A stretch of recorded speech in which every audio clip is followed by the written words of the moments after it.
Weight loss জার্নিতে আছো আর মাছ দিয়ে ভাত খেতে ইচ্ছা করছে।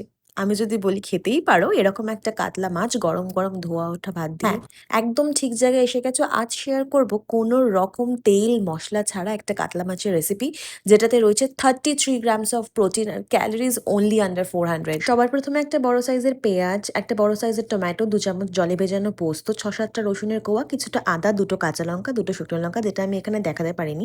সবকিছু একটা খুব ভালো করে মিশ্রণ তৈরি করে নেব। এরপর কাতলা মাছের পিসগুলোর ওপরে আগে থেকে তৈরি করে রাখা মশলাটা, 3-4 চামচ মতন ফাটানো টক দই ও স্বাদ অনুসারে নুন দিয়ে খুব ভালো করে ম্যারিনেট করে 30 থেকে 40 মিনিট মতন ঢাকা দিয়ে সরিয়ে রাখবো। এরপর কড়াইয়ে ম্যারিনেট করা মাছগুলো একে একে দিয়ে দেবো আর ঢাকা দিয়ে দুটো সাইডই 5 থেকে 7 মিনিট মতন খুব ভালো করে কুক করে নেব লো টু মিডিয়াম ফ্লেমে। এইভাবেই মাছটাকে দুটো সাইডে আমরা খুব ভালো করে কুক করে নেব। যখন মশলাটা খুব ভালো মতন ড্রাই হয়ে যাবে, আমরা মাছের দুটো সাইডে ধনেপাতা ছড়িয়ে রান্না করে নেব। এরপর আমরা 1 গ্লাস উষ্ণ গরম জল দিয়ে খুব ভালো করে মিশিয়ে নেব। জলটা ফুটতে শুরু করলে দিয়ে দেবো 2টো চেরা কাঁচা লঙ্কা। এরপর ওপর থেকে সামান্য কিছুটা ধনেপাতা কুচি ছড়িয়ে ঢাকা দিয়ে লো ফ্লেমে আরো 10 মিনিট মতন স্ট্যান্ডিং এ দিলেই আমাদের রেডি হয়ে যাবে আজকের রেসিপি।